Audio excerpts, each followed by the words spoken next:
Mardi 14 septembre dans Ici tout commence. Antoine, Frédéric Diefenthal, demande à Lionel, Lucien Bellevès, de venir dans son bureau. Il lui dit savoir qu'il est le responsable de l'incendie dans l'Économa. L'élève finit par lui avouer avoir des pulsions et surtout d'être sincèrement désolé pour ses actes et leurs conséquences. À Kelly et Greg, Michael Mittelstadt, qui a fait des révélations sur l'intrigue d'Ici tout commence, au festival Sérimania.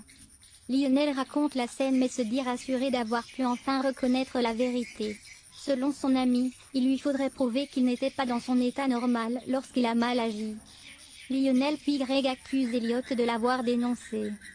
Lionel est persuadé que c'est Elliot, Nicolas Anselmo, qui dévoile une anecdote de tournage sur Catherine David Zanka, qu'il a balancée à Antoine. Greg le reproche à son ex-petit ami mais celui-ci affirme ne pas l'avoir annoncé. Et il reproche à Greg de ne pas le croire sur parole, même s'il n'arrive pas à lui en vouloir vraiment, comme il le révèle à Hortense et Célia. Tous trois s'interrogent. Qui a pu dénoncer Lionel? Kelly se demande s'il ne s'agit pas de Tom. Le père de Lionel tente de plaider la cause de son fils devant la direction et lui promet qu'il se fera soigner.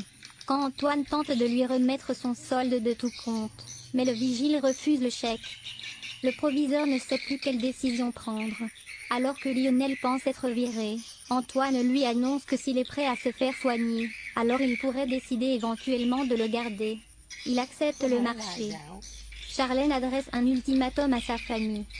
Théo se moque de sa sœur et surtout de sa relation avec Louis dès le petit déjeuner. Charlène a l'impression que sa famille n'acceptera jamais sa relation avec le jeune homme. Elle affirme qu'à force d'agir comme ça, elle pourrait partir définitivement.